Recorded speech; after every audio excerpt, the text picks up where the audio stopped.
Le projet de transformation et de développement de la gare Saint-Charles de Marseille, c'est un projet urbain autant qu'un projet de bâtiment. C'est un projet de création d'un grand espace piéton, un grand plateau d'échange entre les différents transports du site qui s'étaient développés au cours du XXe siècle et qu'il fallait remettre en ordre.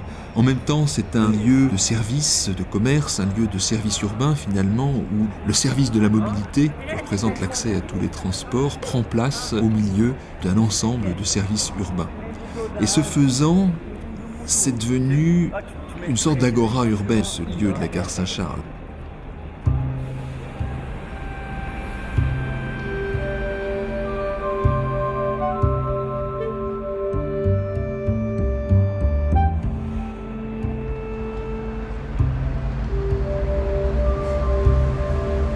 C'est l'arrivée du TGV Méditerranée en juin 2001 qui est à l'origine du projet d'extension et de rénovation de la gare Saint-Charles. Le projet consistait à transformer cette gare avec le doublement de la capacité de départ et d'arrivée des trains pour en faire un véritable pôle d'échange qui regroupait les TGV, les TER, les cars, les taxis, le métro et les voitures. C'était aussi l'occasion de recréer les accès à la gare, que ce soit pour le parking dont on a doublé la capacité puisqu'il est passé de 400 à 800 places, aussi les accès pour la dépose minute, pour les taxis, et aussi les accès piétons. Et donc on se retrouve maintenant avec un grand parvis piétonnier qui longe toute la gare, que ce soit la gare historique ou la nouvelle halle, et qui part du boulevard d'Athènes, le grand escalier monumental, et qui va jusqu'à l'université, à l'autre bout. Le projet a été réalisé en 2 phases principales. La première, dans la gare historique, c'était la rénovation de cette partie de la gare, avec la recréation des accès, la rénovation du parking, la création de la billetterie et du salon grand voyageur. Et ça a été livré en juin 2001 pour l'arrivée du TGV. Et la deuxième phase, donc la principale, c'est la création de la halle Honora, qui a été livrée fin 2007 et qui est une grande halle vitrée sur toutes ses façades, protégée dans sa façade sud par une colonnade de pierre.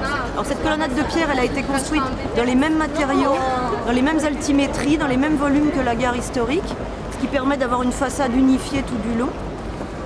Cette halle, qui fait 140 mètres de large par 40 mètres de long, elle abrite un vaste quai transversal qui dessert à la fois les TGV, les TER et les cars, qui sont eux situés sur une plateforme routière qui a été construite au nord de la halle. Et puis, on voit, il y a un grand mail principal qui relie les 2 extrémités de la gare et qui est bordé de services et de commerces et d'une rangée d'arbres.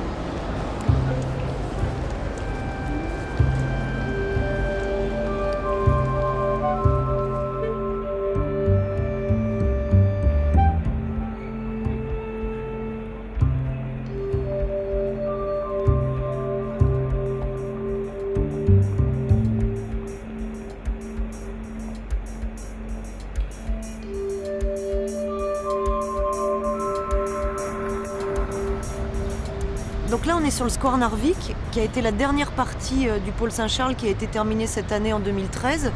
Et cette plateforme, on voit bien, elle est piétonne maintenant, alors qu'avant, elle était encombrée par les bus, les voitures.